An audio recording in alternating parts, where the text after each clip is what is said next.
જય દ્વારકાધીશ. ભરતભાઈ પટેલ, અમદાવાદ પૂર્વ 94 28 96 22 93. છેલ્લા 2-3 દિવસથી ઋતુ બદલ થઈ રહી છે. એવા સમયની અંદર કફ અને શરદી, વાદળને કારણે કફ અને શરદીનો પ્રકોપ વધે અને ઠંડી પણ નથી અને ગરમી પણ નથી. આવા વાતાવરણની અંદર જ્યારે આપણા શરીરની અંદર કફદોષનું પ્રબલત્વ વધે તેવા સમયે મારા અમૃતપુષ્પ ચાહકો જે અમૃતપુષ્પ લઈ ગયા છે તેને છેલ્લા 6 મહિનાની અંદર મેં કફહર પ્રસાદના રૂપમાં આપેલ છે. એ કફહરનો જરૂર આ 10 દિવસની અંદર ઉપયોગ થાય તે જરૂરી છે. મૂકી નહીં રાખશો.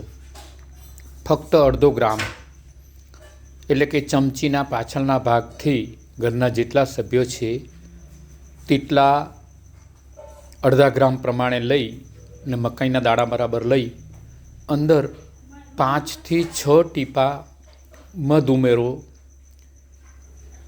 એક વ્યક્તિ માટે. અને કદાચ વધારે મધ હશે તો પણ વાંધો નહીં આવે, પણ આપેલો પ્રસાદ જરૂરથી એનો ઉપયોગ થશે.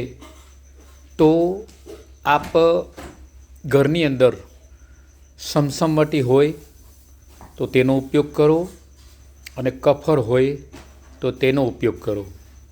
આપણે વિચારીશું કે અમને શરદી પણ નથી અને કફ પણ નથી તો શા માટે લઈએ, પરંતુ એવું ન વિચારતા ન થાય એટલા માટે ઘણા મારા ચાહક મિત્રો જ્યારે પૂછવામાં આવે કે તમને કફહર આપેલી છે, એ તો કે અમારા ઘરે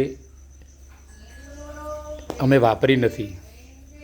નહીં, આવા સમયની અંદર અને કફનું પ્રમાણ અને કફનો પ્રબલત્વ હોળીના પાછળના 15 દિવસ સુધી રહેશે જ. તો આપ જરૂરથી આનો ઉપયોગ કરો. કારણ વગર પણ એ લેવાથી ફેફસાની અંદર રહેલો કફ નીકળી જશે. નાના બાળકોને 5 રોગ એટલે કે વરાદ, વાવડી, અપચો, પેટ ફૂલી જવું અને કફ, આવા 5 રોગની અંદર ખૂબ સારા પરિણામ મળશે. સંપૂર્ણ આયુર્વેદિક જે કફહર છે એનો આપણે ઉપયોગ કરીએ. અને બીજું, જ્યારે આ માગસર મહિનો ચાલતો રહેલો છે ત્યારે ફરીથી કહેવાનું મન થાય કે અહમ વૈશ્વાનરો ભૂત્વા પ્રાણીનાંદે હમાશ્રિત પ્રાણાપાન સમાયુક્ત પચામી અન્નમ ચતુર્વિધમ. 15મા અધ્યાયનો 14મો શ્લોક છે. તેની અંદર ભગવાન શ્રી કહે છે કે હું દરેક મનુષ્યના અંદર જઠરાગ્નિ રૂપે, વૈશ્વાનર રૂપે હું છું.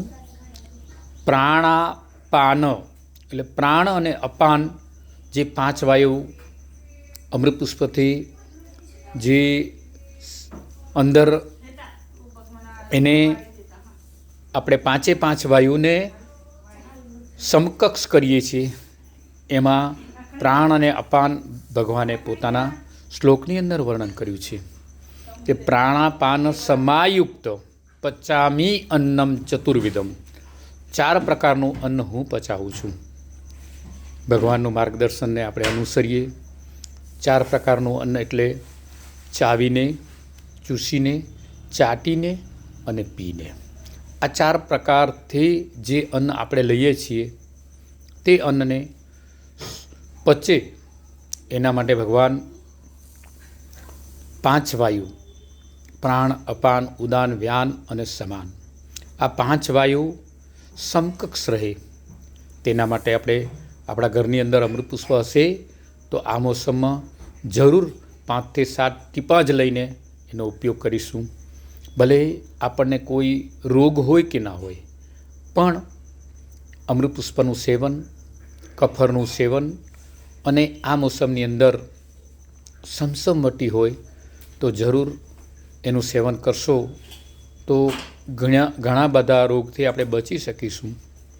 રોગ થાય ત્યારે આપણે ઘણી બધી દવાઓ અને કેમિકલ્સયુક્ત લિક્વિડો લેવાનો સમય આવે એ પહેલાં આપણે ચેતી જઈએ અને આપણે અમૃતપુષ્પ હોય તો અમૃતપુષ્પનું સેવન કરીએ અને કફરનું જરૂરથી સેવન કરીએ. અમૃતપુષ્પ બીમાર વ્યક્તિ લેશે તો 5 વાયુ, 6 રસ, 7 ધાતુ અને 3 દોષ બધાની ઉપર એનું કામ છે. બધાને તે સમકક્ષ બનાવે છે. તો આપણે જરૂરથી તેનો ઉપયોગ કરીએ અને શરીરમાં આવતી કોઈ પણ સમસ્યા માટે જો કોઈ પણ સમાધાન હોય તો ફક્ત 5 થી 7 ટીપાં અમૃતપુષ્પના. રોગી વિચારશે કે હું લઈશ તો મને સારું થઈ જશે. જરૂર સારું થશે. દ્વારકાધીશ આપણને જરૂર અમૃતપુષ્પનું પૂરું પરિણામ આપશે. પણ નિરોગી લેશે તો પણ તેના માટે અમૃતપુષ્પ રસીનું કામ કરશે. કોઈ પણ રોગ ન થાય એના માટે પણ આપણે અમૃતપુષ્પ લઈએ. અત્યારે મારા ચાહક મિત્રો જે અમૃતપુષ્પ વગર કારણે સેવન કરતા રહેલા છે, એમના ચહેરાનું હાસ્ય એ જ મારા માટે મોટી મૂડી છે.